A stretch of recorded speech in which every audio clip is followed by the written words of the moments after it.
think I'm going to start. So hello, everyone, and welcome to today's Polariton Chemistry webinar. I'm Stefan van den Wildenberg, and I'm a postdoc in Hohenlohe group at UCSD, and I will be your host for today's webinar. Before I introduce today's speaker, I would like to make a few announcements and remind you of the mechanisms of this webinar series. Remember to subscribe to our Facebook page called Polariton Chemistry Online Community.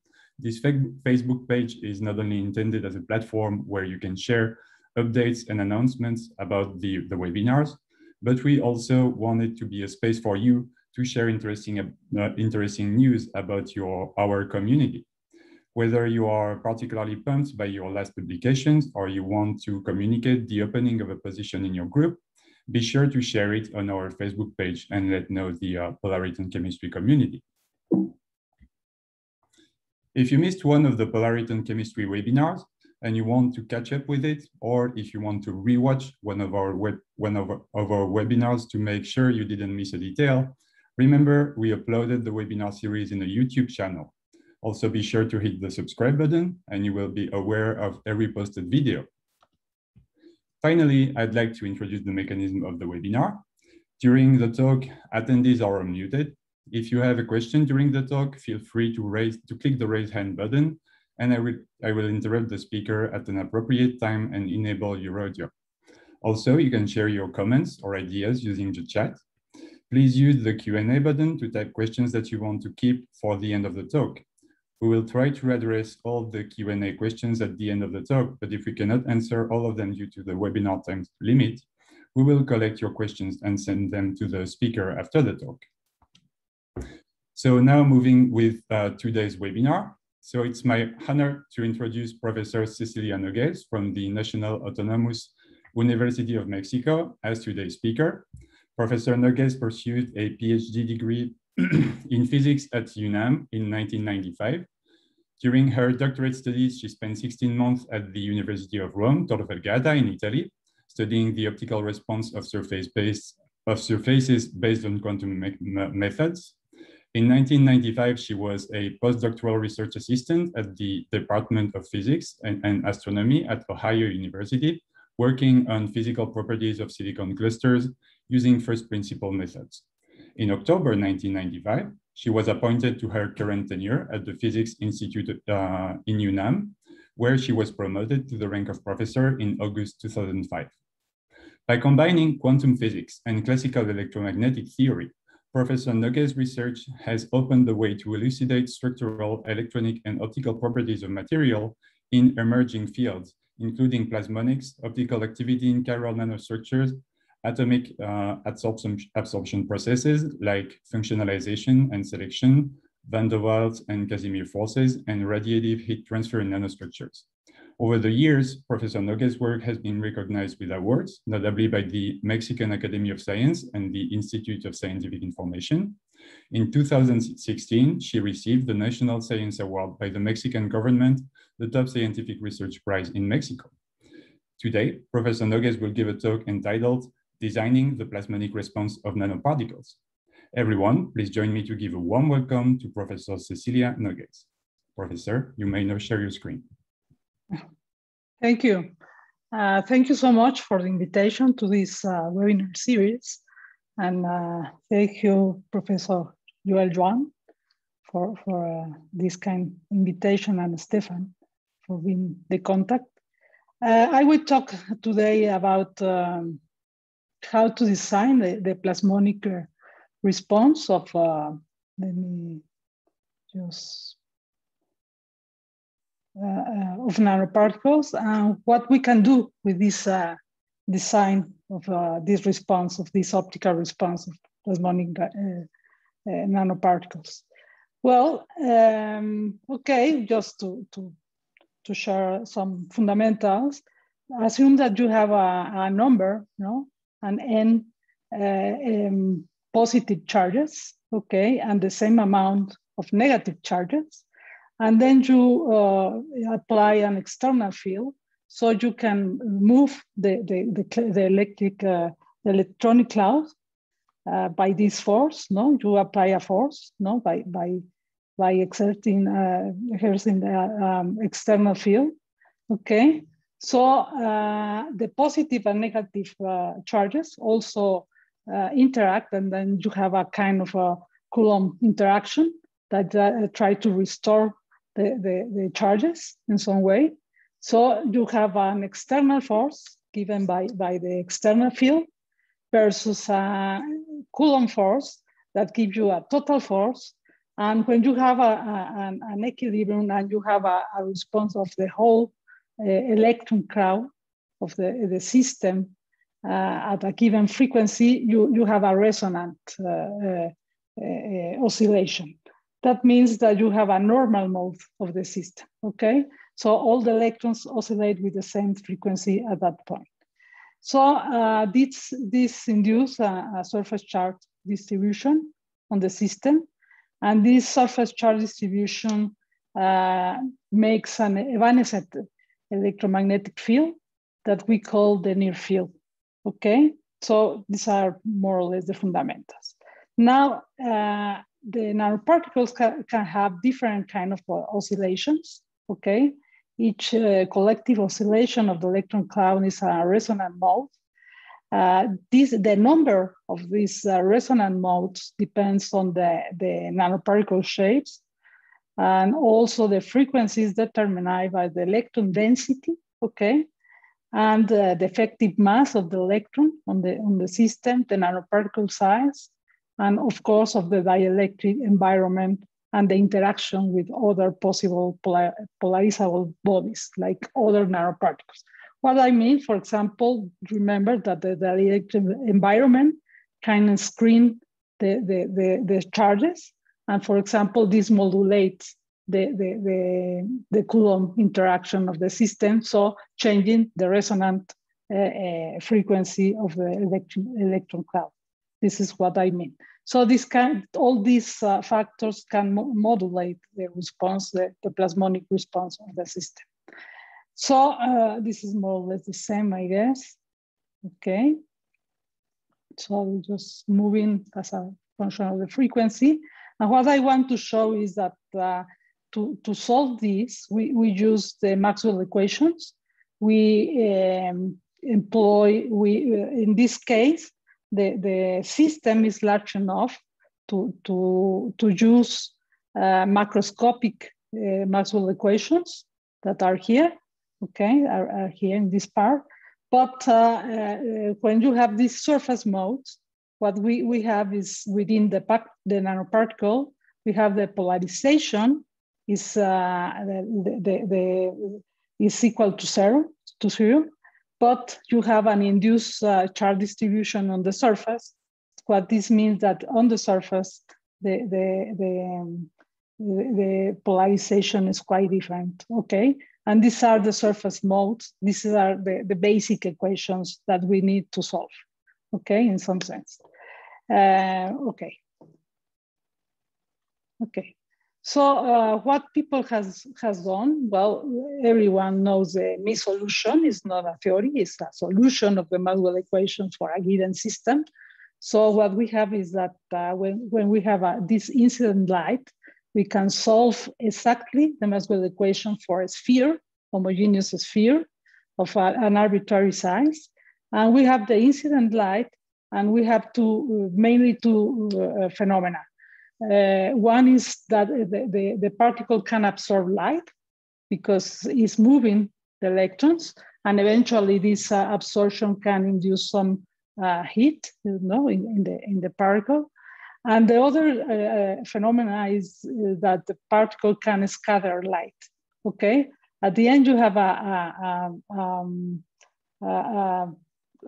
equipment to measure how much of the light was extinguished. And so we can measure the extinguished coefficient of the system. These are the Mie solution. This is the Mie solution. And what we can roughly say that is that this solution introduces a lot of oscillating functions, that in terms of sine and cosines, the Riccati-Bessel function, but it depends, these solutions depends of this parameter alpha here, that depends of for example, of the refractive index fraction of the refractive index of the host, the matrix host where the particle is, as well as the wavelength of the light in vacuum. Okay, and also depends on the refractive index of the nanoparticle. Okay. When you assume, for example, that the wavelength of the the incident light is much larger than the nanoparticle, we can approximate this extinguished coefficient, okay, by this equation, where this is the imaginary part of the polarizability of the nanoparticle.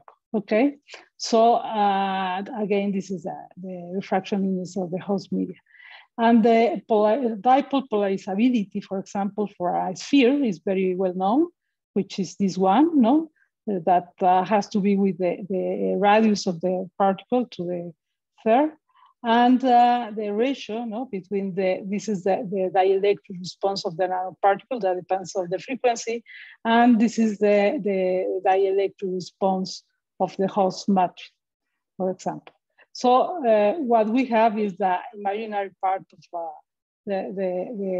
this polarizability is becomes larger, no? And then you have this resonant mode when this denominator is equal to 0.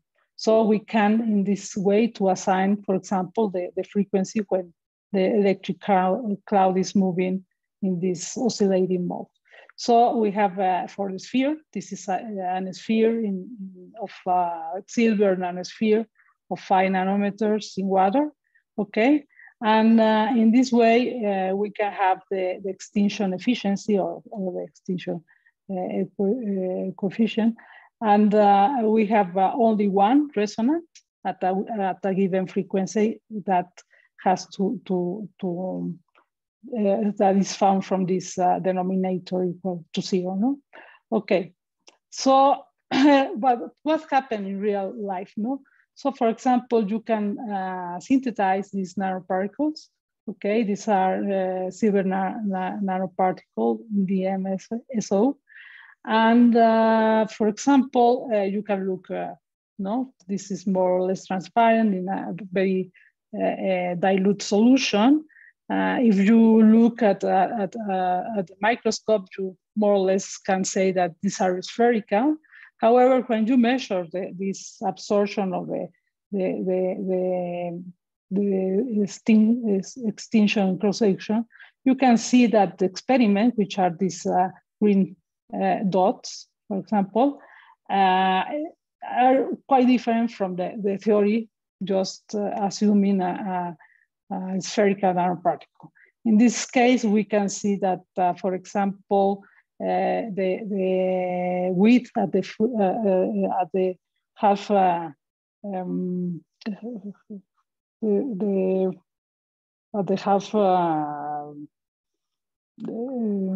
intensity, let's say, okay, is quite different. It's like the half. Okay, so the nanosphere is not resembling that, as well as the position of the resonance where the peak is indicated. However, if you look at a high resolution microscope, you can see that the nanoparticles have a different shape. And when you try to solve the equations in this way, the only way to solve is numerically, because the Maxwell equations are quite difficult to solve exactly, and only a few solutions are found. But for example, if you look at an icosahedral nanoparticle like these ones that can be here, you can see that the width, as well as the position of the resonance now are very, very close with the experiment. So the theory versus experiment, we have a real world that they have different shapes, and these shapes are not spherical as we always assume, no? So for example, we can have a different nanoparticle like these stars or peaks, these which are, this is cuboctahedral, this is a decahedral, and so on. And we can, for example, by solving numerically, we can have a quite different response of the extinction, no, as a function of these shapes, which are real shapes, in fact, no, like cubes and truncated cubes, the cuboctahedron, icosahedron, and the spheres. And for example, in the cube that you can see here, and with the black line here, you can see that instead of only one resonance, like in the sphere, we can find 1, 2, 3, 4, and we can find up to 6 different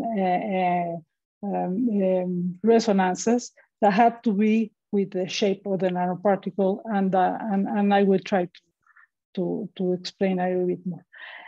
For example, there are other nanoparticles. People can, for example, forbidden the growth of in one direction of this decahedral nanoparticle with a 5-fold symmetry, and then they can grow in one direction. So you can have this kind of nanorods. Okay, so we, for example, one can try to understand by calculating the Gibbs energy, how the aspect ratio, how long are these as compared with the size of the width, no, the nanoparticle. And for example, by looking at a nanoparticle with the same volume as a sphere of 10 nanometers or 40 nanometers, and by looking at this different aspect ratio and the temperature, we can look at different gold nanorods. These are gold, okay? And for example, we can have hexagonal, pentagonal, and so on.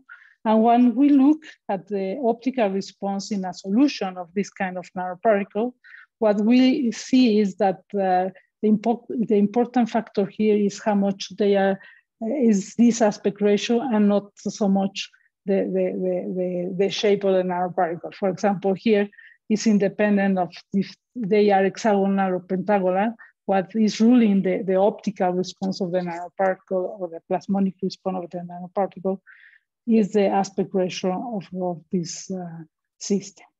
Okay, so this is a comparison with different with experiments, for example. So we can have here different aspect ratios, and we have here we are increasing the aspect ratio, or they are increasing the aspect ratio, and you can see that these different colors, the pink one, the blue one, the green one, and the kind of dirty water one, no? Something like that. Okay, so this is what is ruling the optical response. As I told you, well, for example, when you look at these nanoparticles, non-spherical nanoparticles, this is again the silver nanocube of 9 nanometers in water, 9 nanometers of the length of the cube. We can see that, for example, you can make different arrangements in the same way as I show you, where you can resonant modes, okay? So, for example, the mode 6, which is this one here, you can, an arrangement, this is just 1/8 of the cube, but it's enough to understand. You can have, for example, positive charges versus negative charges. And you again have this resonant mode by applying the external field, okay? And for this external field and this external force and this Coulomb force given by the charge distribution, you can have this resonant mode, which is the number 6. So you can have this resonant mode 6 or this one with a different arrangements of the charge distribution and so on.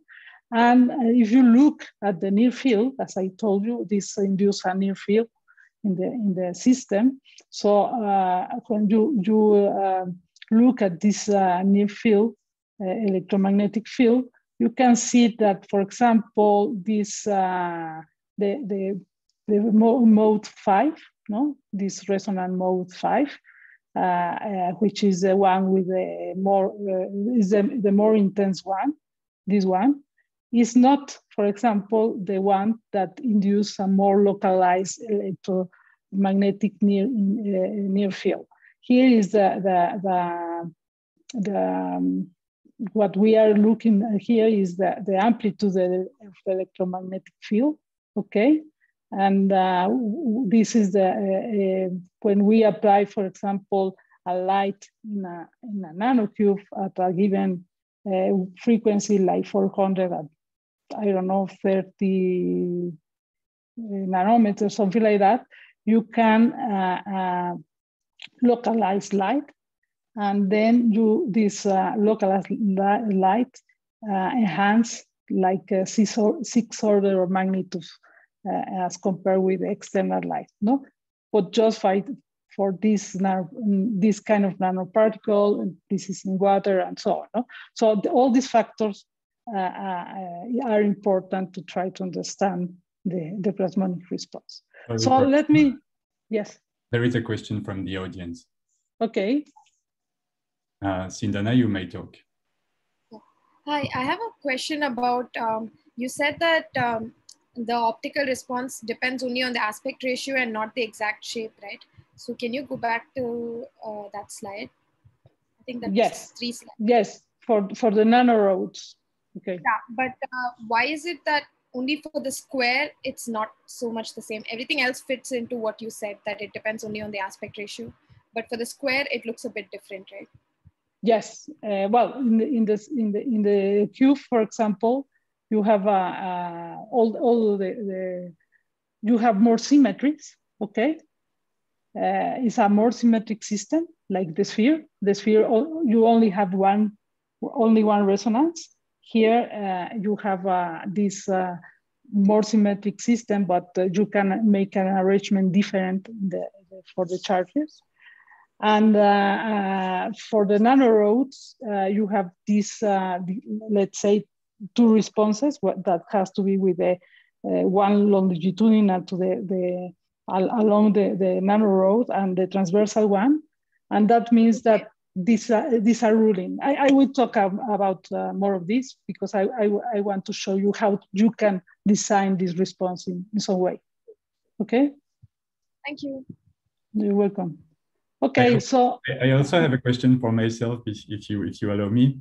Yes. In the first few slides of your presentation, you actually showed how the icosahedric nanoparticle has a shorter lifetime, right? A larger width than the spherical nanoparticles. And I think your previous slide here is the right time where I should ask this question.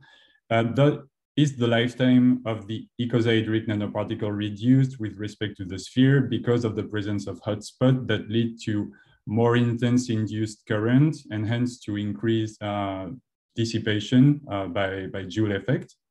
You can have 2 different things. Let me just come back. One is, for example, if you look at here, no, the cube, you have these 6 modes, let's say. When you truncate this, what happened is this one, is this red one. And what is going here is that this is moved to a smaller wavelengths, and they are overlapping. And this is why you have a different width, no? Because you have like the overlapping in some sense of these 2 modes. And then you have, oh, sorry. Okay, and then you have also a different intensity because you have like the response of both of them. So once you change the shape, not exactly you are changing the response. What we did here is to have the same size of the particle in order that not change this lifetime of the nanoparticle by a scattering of with vacuum or something like that. Yes, let me just go to the how we can design it. and probably it make easier to try to understand this. Okay. Thank you. Okay. Let me. Okay. I will move here. Yeah. Okay. The idea is again, no? So what we are doing and what we are using in this case is to have a spectral representation. We start from this equation for that we have that the extinction is proportional to the imaginary part of the polarizability of the system. For the sphere, this polarizability for a small sphere is given by this. This is a very well-known fact. And we can rewrite this polarizability in terms of, for example, if you look here, I divide by the dielectric function of the host, okay? So here I have just a term that depends on the dielectric function, and then I have some constants here, okay? So I can rewrite the polarizability of the sphere, and at the end, what I have is the polarizability. You can have this equation is exactly the same. This is the volume of the nanosphere. This is what we call a spectral function because it only depends on the dielectric properties of the system. Okay, this here. This is the spectral variable, no, and only depends on the dielectric properties of the sphere. And we have a constant here. Okay, and these constants depend only on the shape of the particle. Okay, and it can be changed when you have an elongated nanoparticle or not. Okay, we call this depolarization factors. Okay, this is the way that we call it. So we can divide in this sense the contributions from the geometry. From that of the spectral variables that depends only on the dielectric functions or dielectric constants between the particle and the host, okay? So we can demonstrate that the polarizability can always be written in this way, like again, this is the volume, this is a weight, I will show what is that. This is the spectral variable, which is exactly the same. And this is a number that has to be with these normal modes, okay, of the nanoparticle. These are eigenvalues that depend only on the shape of the nanoparticle. And these weight factors, okay, so this is the spectral variable, which is a complex, okay, it's a complex number and only depends on the dielectric properties. And we have these, which are the spectral eigenvalues that give us which are the active modes of the system and depends only on the geometrical properties of the system, okay? And these factors here tell us how much this mode N couples with external field, okay? So this is a kind of weight or how much or a coupling factor of the eigenvalue or the normal mode, okay? So this is what we will use to do a rational design of the plasmonic response, okay? Well, the question is, can we use this for these different systems? Now the people can do these spheres inside of one kind of, I don't know, silver inside of gold or gold inside the silver, whatever. And we can have a cube and we have a different nanoshells and inside we can have water or whatever, okay? And the answer is yes, we can do that. And by looking at these different modes, for example, we have the 1, 2, 3, 4, 5, 6 modes of the cube. So we can have these spectral coupling weights. Okay, we find that the weights are given by these for the different eigenvalues. We have these spectral eigenvalues. Okay, For the sphere, it was just 1/3, but for the cube, we have these eigenvalues of the system. We have these spectral variables. We can assume that we have silver and gold and water, for example. So we have a silver inside a silver sphere, more or less, inside a gold cube, and this is in water.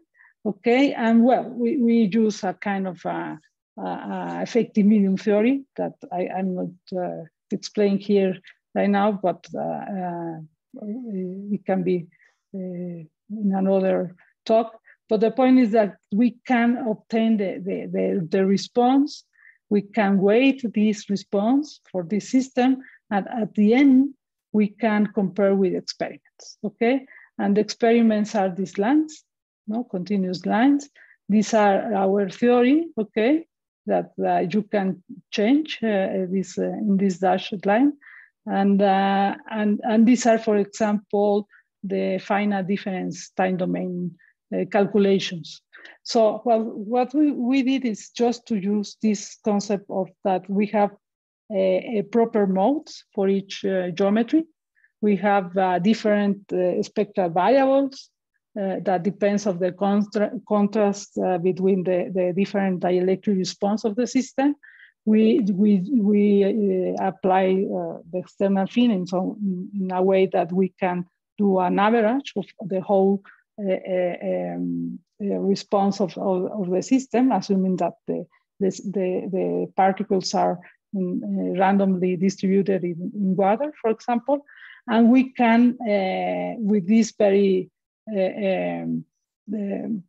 simple concept, to find the response and to find for example, the modes that are dominating this kind of shapes, which are not easy to do using another methods.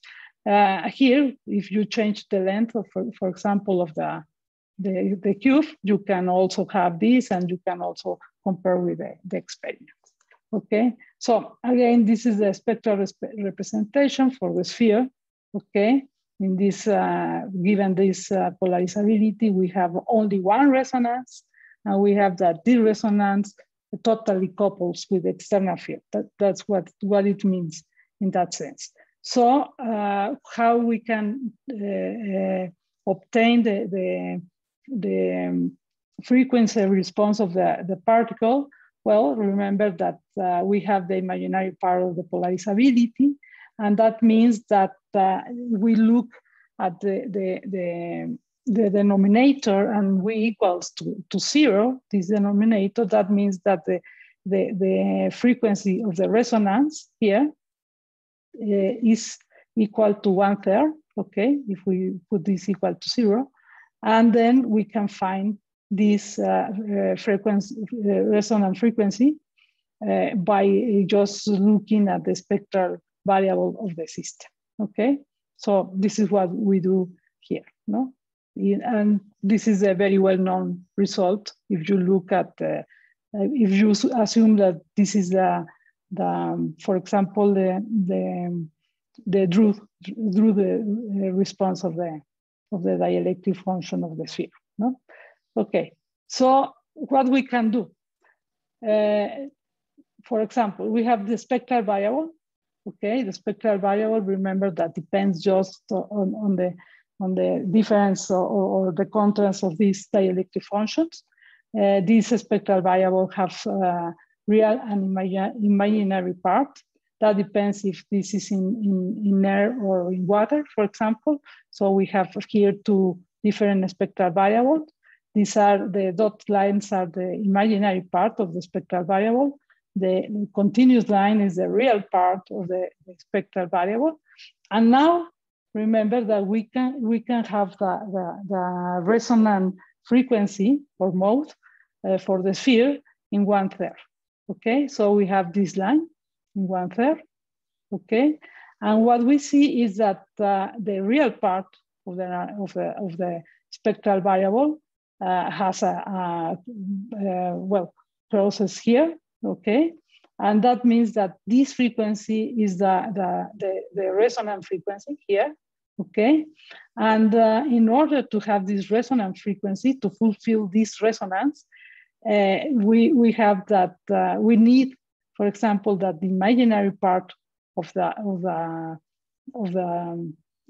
spectral variable should be very small, okay, smaller than one, much more smaller than one, and the intensity will be proportional to the weight over the imaginary part, okay, of this.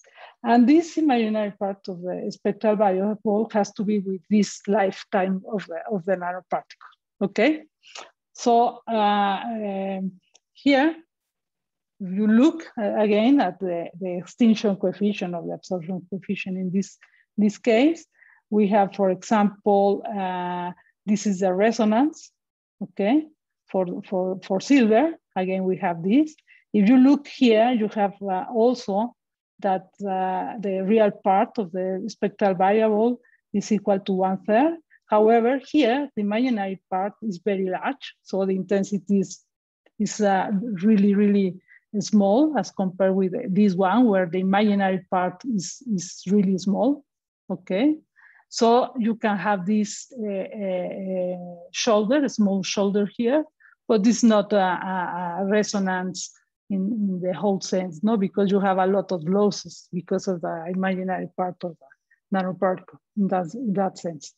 Here is interesting because you have gold in water, okay? And now you can see that the real part never crosses the 1/3. That means that you don't have this resonance here. You have, of course, that the denominator is small, quite small, no, in this resonance, because this is the smaller difference between the spectral variable and the eigenvalue of the resonance. And you have this, which look like a peak because you have a minimum in the denominator, so you have a maximum in the absorption, but it doesn't fulfill the resonant condition, okay? So how we can fulfill the resonant condition?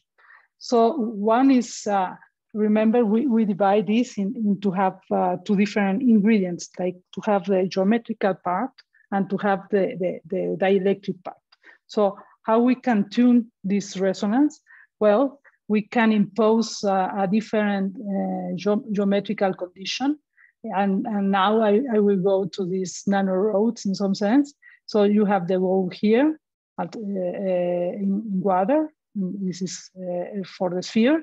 So you have, this is the eigenvalue for the sphere. I will look just the longitudinal modes in some sense. But I can move, for example, this eigenvalue by changing the shape, okay? So the depolarization factors, these factors that only depend on the shape of the particle, I can move by elongating the nanoparticle. And then in this way, I move the resonant condition or the eigenvalue that depend only on the shape. I didn't change the spectral variable. That means I didn't change the materials of the system, but I changed the geometrical condition. The other way is to change the spectral variable. For example, I can change the different host media where the nanoparticle is, for example. No, so here I have. Let me just move this to here. Okay. So, for example, we can have in vacuum, no, which is this, which is the same as before. This the before response for the sphere. This is just the sphere. We can now assume that we are in water or dimethyl sulfide or in sapphire or something like that. And we are changing the contrast, we are changing the spectral variable, which are these real and imaginary parts. And now we can fulfill, for example, the resonant conditions. And in this way, you can see that, for example, here, the intensity is like 3 orders of magnitude larger than the sphere in air, no, for example.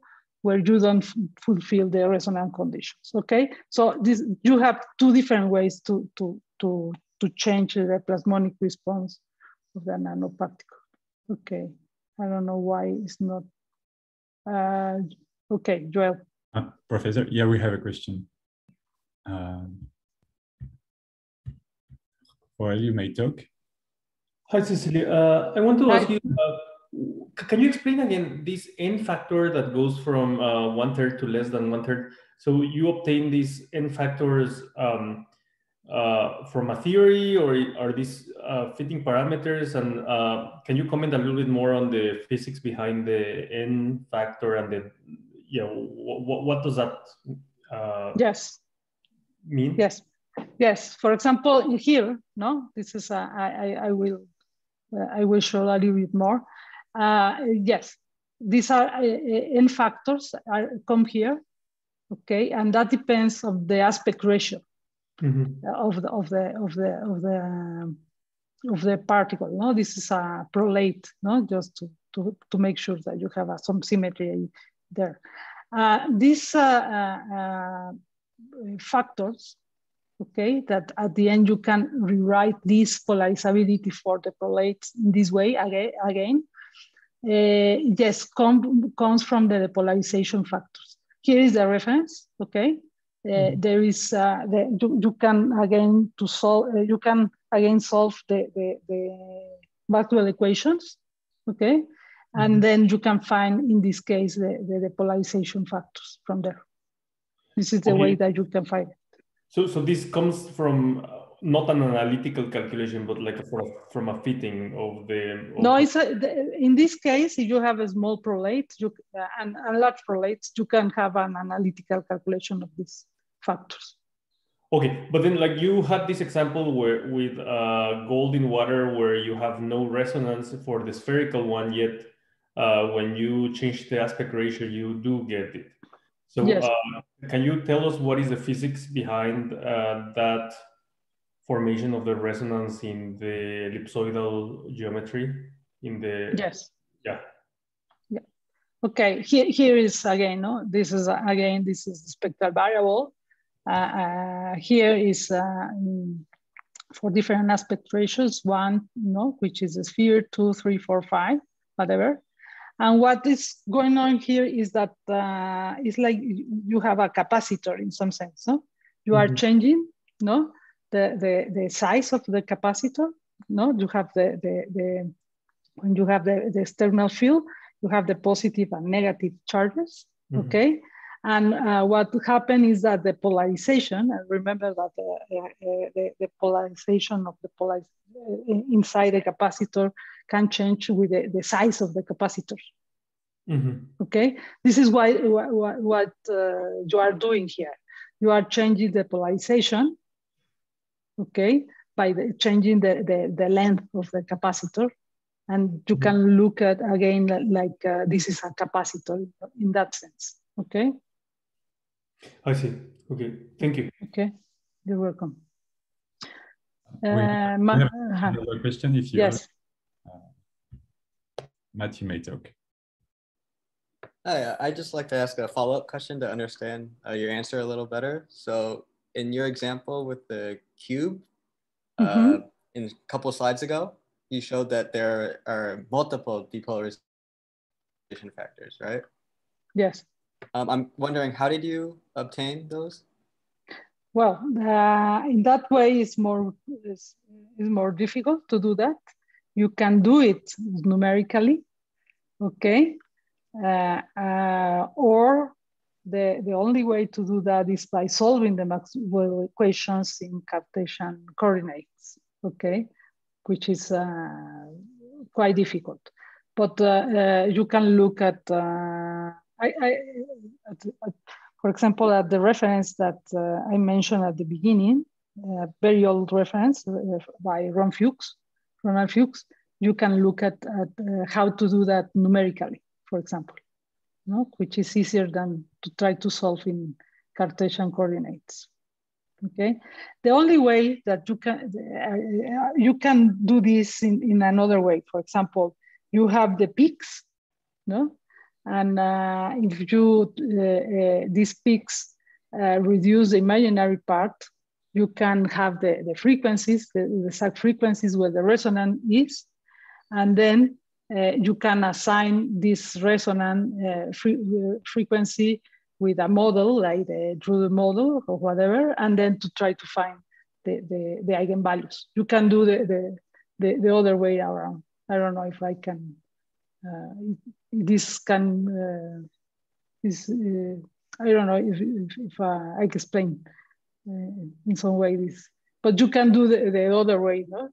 You have the response, okay, you can identify the shape and so on. For example, I didn't show, but we can identify different resonances in that way for cuboctahedron and truncated cubes and so on. And for example, for the cuboctahedron, which is very wide, you can have up to 14 different resonances.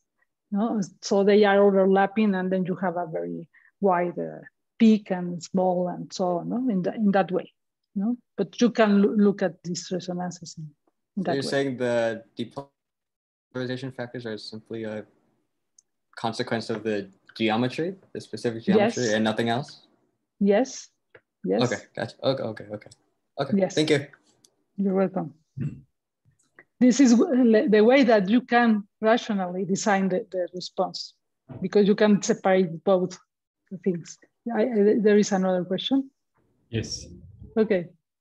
Argadip, you may talk. Yeah, so can you hear me? Yes. So I want to understand this analogy with capacitor that you gave just now. Like, why can I see these systems as a capacitor? Why you can see again, please? Why can I see these systems as a capacitor, in the sense like I don't see the charge volume, like those kind of things, like the analogy with the analogy with capacitor is not very obvious to me here. So yeah, well, you just have a charge distribution in one side that is positive, the other side that is negative. Okay.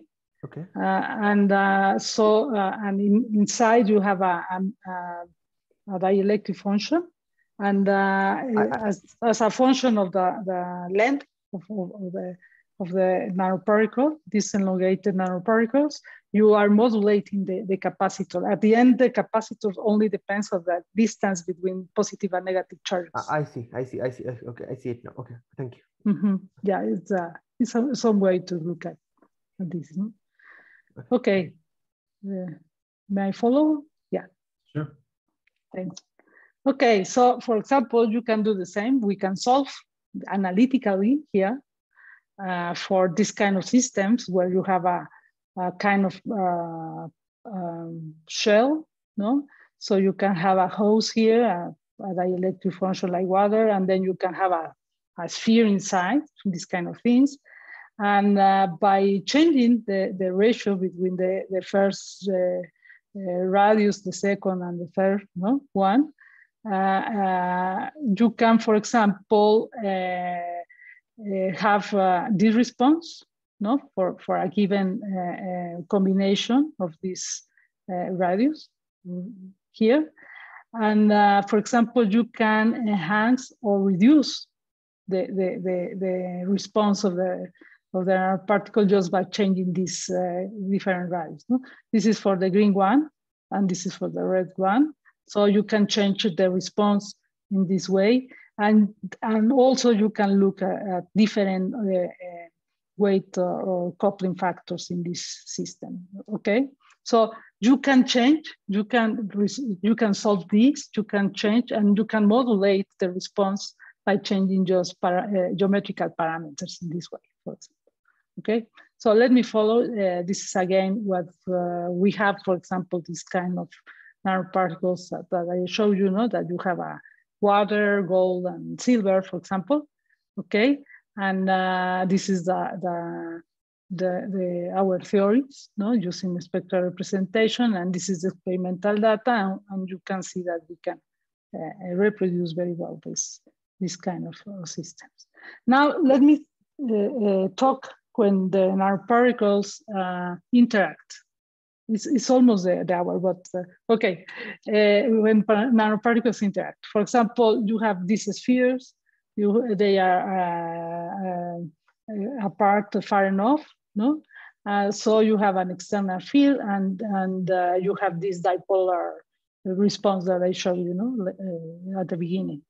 But when the particles are close enough, okay, now the field inside the nanoparticles is more inhomogeneous. Here you have a near field, which is modulated now by high multipolar responses or resonances, plasmons or whatever, okay? Because now you have this inhomogeneous system, and that, again, I can rewrite in terms of high multipolar responses. So, for example, in a dimer, no, you can have the dipolar resonance here by coupling these two nanoparticles. We can have that the coupling factor is quite different for the dipolar interaction with the quadrupolar contribution, the octupolar contribution, and so on. Okay, so we can modulate again, and we can try to understand the response in that sense. You can now have different resonances at different frequencies, because again, this now is not the same. We are inducing the high multipolar like in the cube, but now by interacting the nanoparticles, no, by two interacting nanoparticles. And now we can modulate the coupling with external field by looking, for example, at the distance between the two particles. So at the dimer 1 is the one which is, okay, then just move a little bit here. So you have the dimer 1, which is closer than the dimer 2. So for dimer 1, you have this, okay, dimer 1 is this one. You have the dipolar contribution, the quadrupolar contribution, the polar contribution, and also you can have the coupling between the dipolar of one sphere with the quadrupolar, the other sphere, and so on. Okay, so you have a lot of combination in this way, and these are the ones that are dominating the nanoparticle. Well, this is the near field. Okay, now we can enhance inside, for example, for this wavelength up to 5 orders of magnitude, no, inside our particle for this dimer, which is very close between it. We can have this quadrupolar response at different wavelength, okay? That is again large. Now you can see like two nodes, no, that have to be with the symmetry of the resonance here. The near field, you can look at a different wavelength, and then you will have this kind of near field that in a shape that resembles the response. You can have the octupolar one, which is smaller. And another thing that we can do is to try to, for example, to look at the dipole resonance, the dipolar contribution. We can look at the dipolar resonance, the quadrupolar contribution that I was telling you, that you can now couple the dipolar response of one nanoparticle with the quadrupolar or dipolar response of the other. So you can look at the dipolar contribution, the quadrupolar contribution, and the octupolar contribution in some way. And another thing that we can do, for example, is to try to have a different, now we have changed the shape, the dielectric environment and the dielectric response to try to design. And the other thing that we can do is to try to change now the shape of the external field. Okay, now we know exactly how is the response, and now we can try to find another response, another external field, and try to modulate. For example, here in the right hand side, we can look at how the different modes coupled with an external field that has, which is not constant now, but has a different shape that will couple more with the octopolar contribution. And now we can see that the response in the bottom part change, the scatter or the extinction coefficient changes. And now we can look at the different contributions. So we have this with the dipolar, let's say, external field. This is the quadrupolar external field, okay? And for example, what we can look here is that the responses, the frequencies more or less are the same. Here, for example, for this system, we can look at that for these particles, the near field is more enhanced than in this way, okay? But it's more localized, which is not so good, no? In some sense, because you don't have a lot of places where to put your molecule if you want. And again, you can look at the dipolar contribution as a given wavelength, the quadrupolar, and the octopolar contribution in some way. Let me go just to show a little bit how you can use this. One is, for example, you can look at the energy heat transfer, okay, by a radiative mode. This is the same as the Stefan-Boltzmann law, no? Which is the black body radiation, okay? So this black body radiation has to do with propagating electromagnetic modes, okay? And the heat is transferred by these electromagnetic modes, not like the sun heat up us, no, at there. No, these are propagating electromagnetic modes. For example, when you have these propagating modes, you can have propagating modes with different, I don't know, weight, no? And you have, for example, a system that you parallel plates, no? Let's say. The modes has to couple with these parallel plates, metallic parallel mirror, let's say. And now you will have also these evanescent modes, okay? And between these two parallel plates, only a few modes, no? Less than the others that are in the vacuum, for example, coupled with the two metallic plates, okay? So you have these evanescent modes here, okay? And now, for example, this make a pressure, no? This is an electromagnetic pressure in the mirrors. But let me just go to the next. For example, this is now what happened is that by changing, for example, the distance between mirrors, you can change the heat transfer. If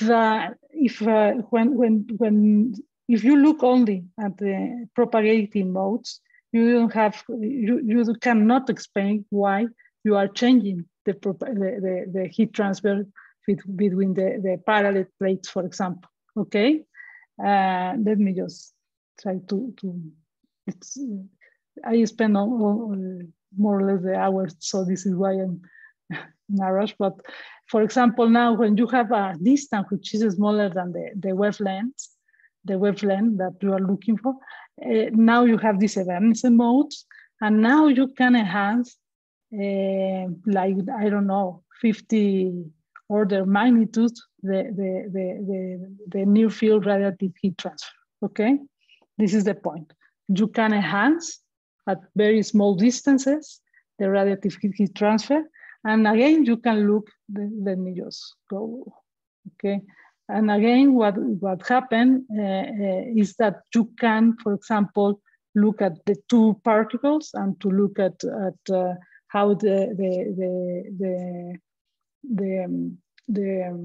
heat is transferred from one to the another one. You have the two bodies at different temperatures and so on.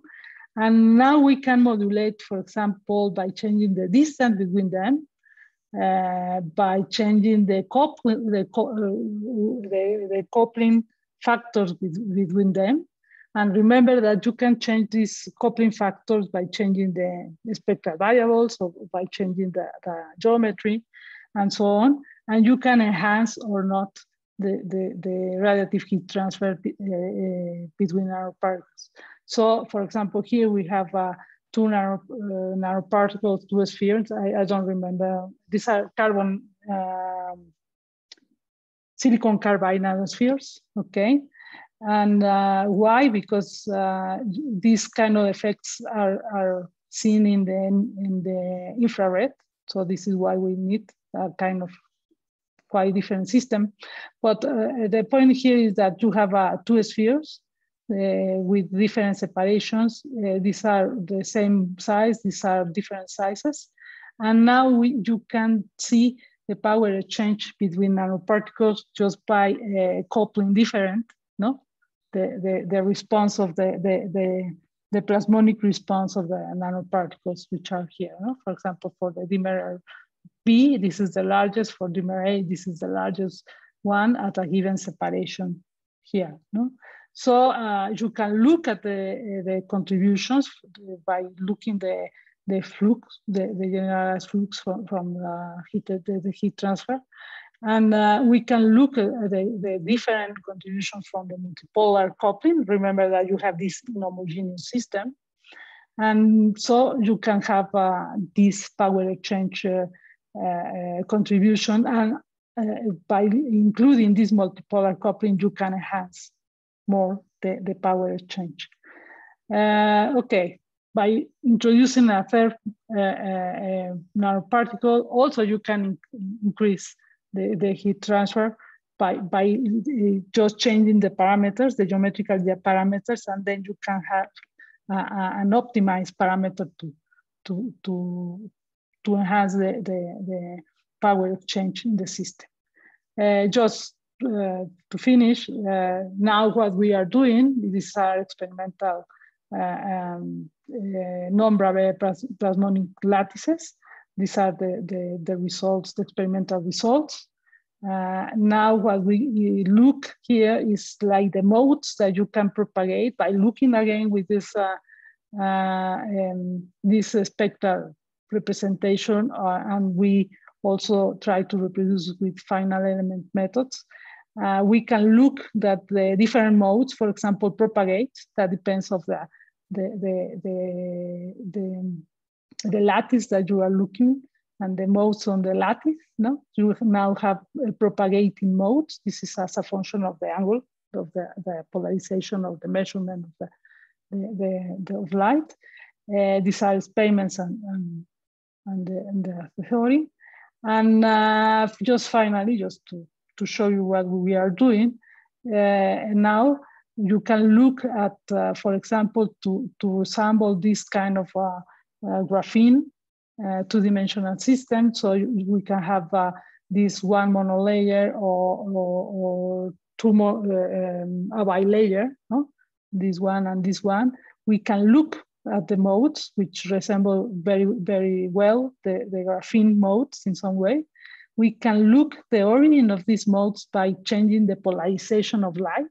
So for example, this is in plane polarization and this is out of plane polarization. Okay, so we can change the modes and how they propagate within this kind of lattices. And we can include again the quadrupolar contribution. This is more quadrupolar and this is more dipolar contributions, okay? We can again to separate in out of plane and in plane polarization. And also when you have this vertical stacking, we can look that the out of plane polarization induce a kind of a gap, which is also observing in graphene, in bilayer graphene, no? Okay, and again, we can play with this and then with the in-plane and out-of-plane polarization with the dipolar or high multipolar systems, And we can have and resemble, for example, this band repulsion that you can that we can understand in terms of the different modes that propagate as a function of the polarization of the lattice neighbor. So what I try to do is to show you that there are different factors to understand the plasmonic response, that you can use it to make a rational design. You can apply to have this radiative heat transfer or other modes that can propagate in a network, like here in a lattice, that you can have interaction between lattices, and you can have the distances between lattices, and I didn't show this, but you can modulate these modes and this near field intensity in this way. And well, I have to finish because I talk a lot today. And this is an old photo. We don't have a new photo. No, you know why. And these are some people that is here and some other not. And of course, we have some support from people. And thank you so much. Thank you very much, Professor, for this very interesting talk. It was really fascinating. I see we have a few questions. I will start with the question from the Q&A, and then we will read the questions with people who raised their hands. So the question in the Q&A is from Bona, and he's asking, if you have nanoparticles that can dynamically change their shape, which will result in different N and V values, I think he's making reference to the parameters you described, then how does this affect the spectrum? Do you expect to see multiple peaks or just an average peak of thermally accessible isomers? Okay, that depends on how much time takes to change the shapes, no? And the response of your apparatus in that sense. No, if you are doing some average, no, so in the sample or not, and so probably you can look at the different the changing of the shape by looking this spectrum and looking at the changing of the response, no. But that depends a lot of the experimental setup, I guess, in that sense. Okay. So now there's the question in the raised hands. Argadip, you may talk. Yeah. Can you hear me? Yes. Yeah. Okay. I think I have a very naive question. So we saw that all the parameters depend on the geometry of the nanoparticle, right? So I wonder if there is any dependence instead of geometry, let's say on the topology of the nanoparticle, in the sense like we had a sphere, right? And suppose I dig a hole through the sphere, and now I have a toroidal nanoparticle. Do you think that anything in the physics changes or everything remains the same? I just wonder. I mean, if that's a. Let me try to understand. So you are asking, you say that I show that if I change the shape, I can change the response. Yeah, right. So okay, yes. Also, we can change the dielectric response of the nanoparticle. Okay. And what I'm asking is like, so if it's so now we just change the geometry, right? We just distort the nanoparticle in some way, right? So, but now suppose I change the topology of the nanoparticle, in the sense instead of a sphere, I work with a torus, a toroidal nanoparticle. So, very topological. Yeah, the topology changes. I imagine this question because the capacitor analogy that you give, I don't think it is so that it's like so obvious in case of a toroidal nanoparticle. Yeah, well, the capacitor. So I just is just for the sphere. This for the sphere and the elongated nanoparticles. Yeah, exactly. So that's why I was wondering, like, does anything change in some way? Does the physics change if we change the topology? What I can show you is that, for example, if you change the shapes, you can look at different. You can see here For example, for the cube, you have 6 phases, you have 6 resonances. The truncated cube, you have now 14 phases, and then you have you can look at the 4 different resonances and so on. Okay, yeah. So yes, if you change the shape, you will look at different resonances, okay. And the capacitor picture is just for the elongated ones. It's not. Okay. Okay. Yeah. I see. Okay. Thank you. Okay. Yeah. Okay. So we have a last question from Joel. Joel, you may talk. Hi, Cecilia. Nice talk. I wanted to ask you follow up on your part of radiative heat transfer. Can you explain what is the difference? What is the advantage of using plasmonic nanoparticles versus just dielectric spheres to do radiative heat transfer? Okay. The main idea here is that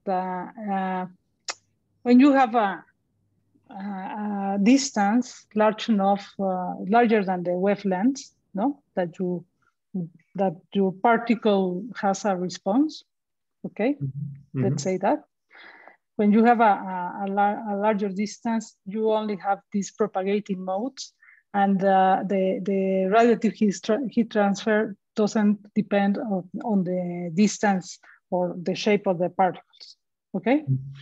When you have the particles at a distance which is smaller than the wavelength, now you have a near field that you can modulate and then can enhance a lot the radiative heat transfer.